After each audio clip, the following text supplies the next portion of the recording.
പാഠശാലകളാണ് നമ്മൾ എടുത്തതിൽ ഒരു കമ്മീഷൻ അതിൽ റെക്കമെൻഡ് ചെയ്തതാണ്. എന്തുകൊണ്ട് അതിന് അഥവാ കൃഷി ചെയ്യാനോ യോഗ്യമല്ലെന്നുണ്ടെങ്കിൽ അത്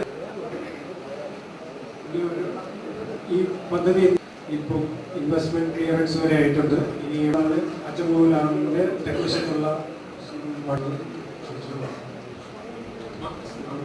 ചെയ്യുന്നതെന്ന് ധരിക്കരുത്. ഇന്ന് രാവിലെ അയ്മനം പഞ്ചായത്തിൽ പോയിരുന്നു.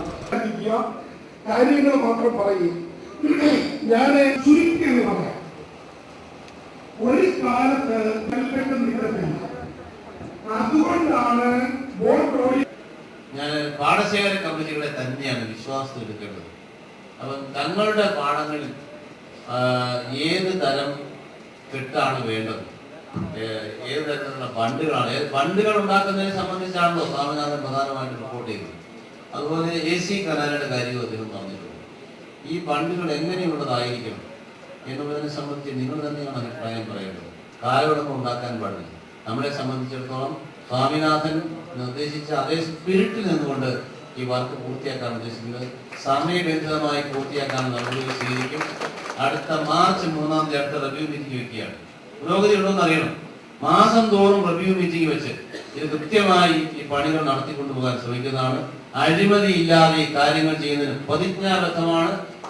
ഇത്തരം കാര്യങ്ങളിൽ ഞാൻ പൊതുമരാമത്ത് വകുപ്പ് മന്ത്രിയായിരുന്നപ്പോഴും ചില കാര്യങ്ങൾ ചെയ്തിട്ടുണ്ട്. അതായത് കൗണ്ട് ഡൗൺ ആണ്. എന്ന പണി പൂർത്തിയാക്കണം.